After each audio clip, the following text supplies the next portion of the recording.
Have you ever just looked at something and wondered how in the world did they build that? Well, today we're talking about one of those projects. We're going to dive into the story of how you build an island from nothing. And not just any island, but one shaped like a massive palm tree, an island you can literally see from space. Let's get into the incredible story of Dubai's Palm Jumeirah. To really understand the why behind this whole thing, you just have to see this. On the left, that's Dubai in 1991.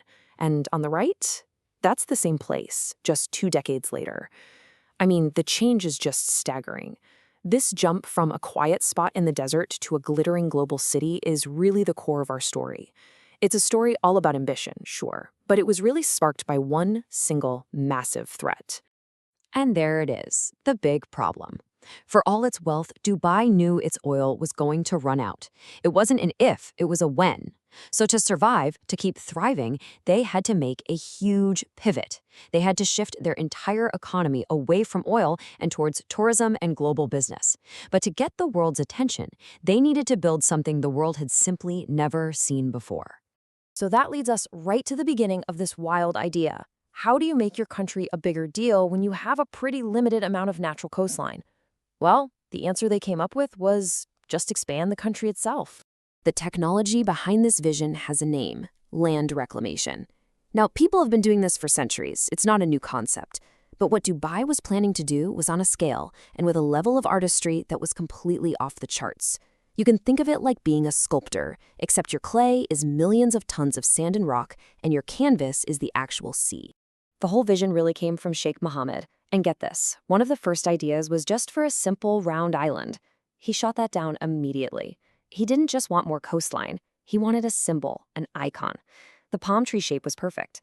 And it wasn't just for looks. There was some really clever math behind it. See, a circle gives you one long shoreline, but a palm tree, with all of those fronds branching out, creates dozens of different shorelines. It dramatically maximizes the amount of super valuable waterfront property. Okay, so the vision was set. Big, bold, kind of crazy. Now for the really hard part. How do you actually build it? This is where the engineering gets truly mind-boggling. So let's break down exactly how they pulled it off. They boiled this entire massive process down into a pretty simple-sounding 3-step plan. First, you build a giant wall to protect your construction site from the ocean. Second, you start filling it in to create the island. And third, you have to make absolutely sure the whole thing doesn't just sink or wash back out to sea. Simple on paper, right? But the reality was incredibly complex. So step 1, the breakwater. This is an 11-kilometer-long crescent-shaped shield.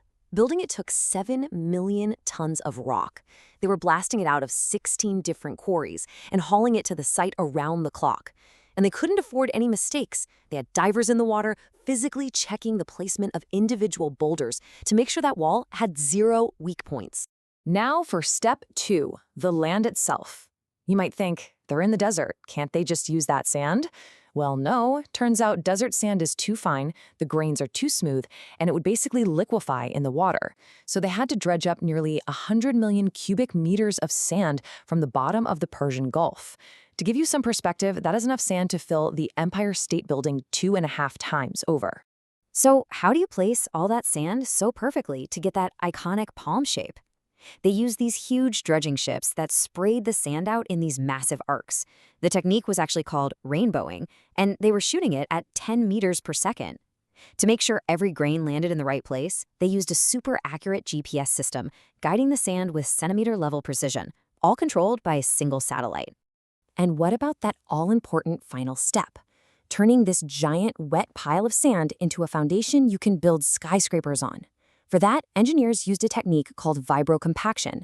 It's kind of like when you tap a jar of sugar to make it all settle.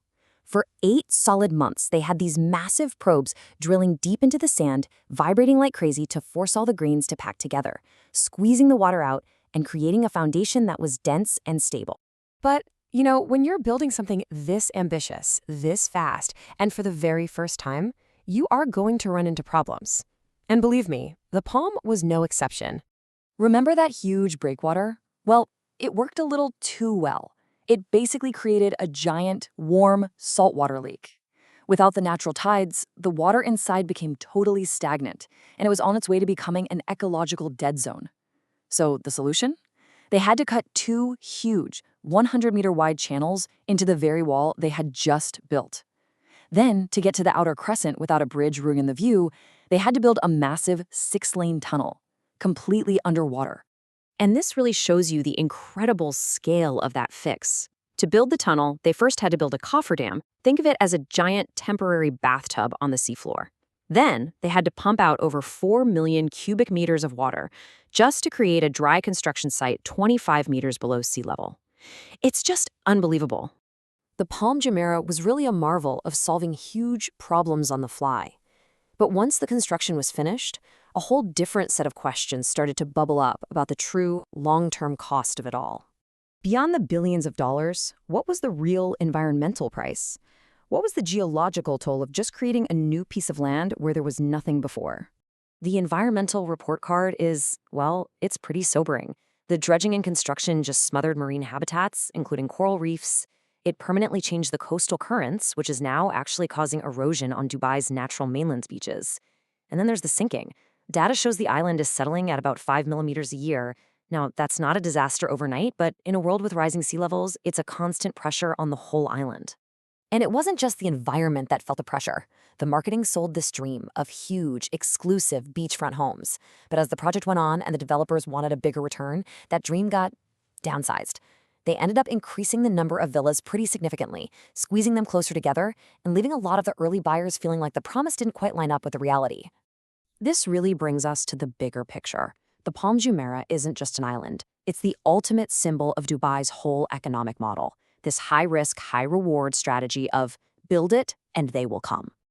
And as this quote from a Citigroup economist points out, that strategy has some major risks. When you build on this scale, you're constantly gambling that future demand will be there to fill all the new real estate you're creating. The Palm isn't an isolated case either. The stalled Dubai Creek Tower, which was supposed to become the world's tallest building, is now a massive, concrete reminder that these billion-dollar bets don't always pay off. The 2008 financial crisis was a brutal reality check, and it really exposed how vulnerable this whole development model can be. So, let's get to the bottom line. What was the final bill for the Palm Jumeirah? An absolutely eye-watering $12.3 billion. And yet, for that price, Dubai got exactly what it wanted. The project added over 78 kilometers of prime new coastline, and it absolutely achieved its #1 goal: create a global icon that everyone associates with Dubai's ambition and luxury. In terms of branding and tourism, its success is just undeniable. So what's the final legacy of the Palm Jumeirah? Is it a triumph of human ingenuity, proof that we can literally shape the planet however we want? Or is it a cautionary tale about the unforeseen costs, environmental, social, and economic, of building our dreams on such a massive scale?